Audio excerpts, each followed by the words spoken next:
Devising is a tricky thing because there's really no agreed upon definition, but a base definition to start from is it simply means the collaborative creation of a new work where the creators are also the performers of the work.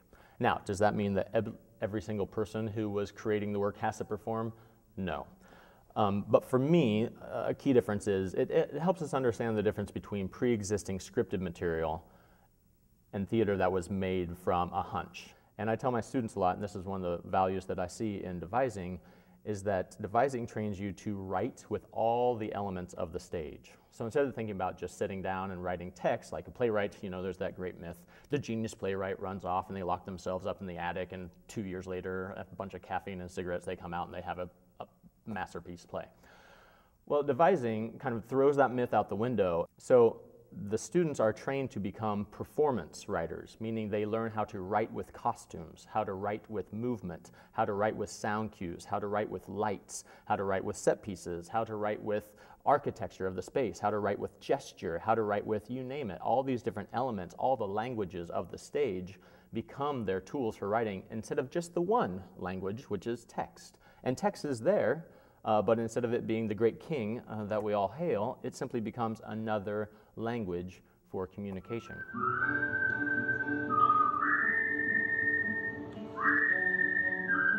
I'm trying to convey to my students the importance of being in the moment. We talk about that a lot in theater, to truly live in the moment and to truly be affected by the moment.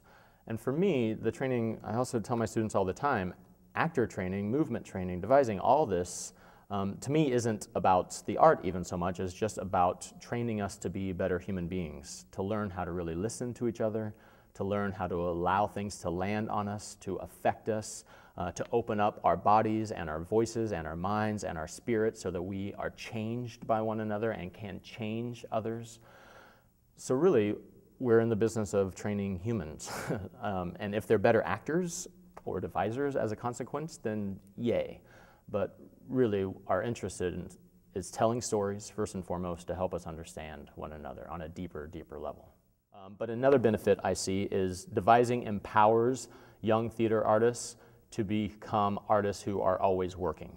There's no more excuse for the actor who's got their training, but they're not getting cast, so they're just sitting around in a bar complaining about not being cast. Once you've been trained as a deviser and you've learned how to create your own work, you can always create your own work. There's nothing stopping you except maybe finding space, but you can always create work for outdoors. So this idea of empowerment for the young theater artist, because it's different. If you're a painter, no one can stop you from painting in your room, or if you're a musician.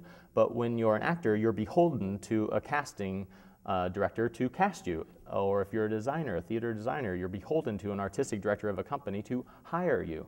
But if you are trained as a deviser, you can find your colleagues, your collaborators, create your own small company, and start creating work.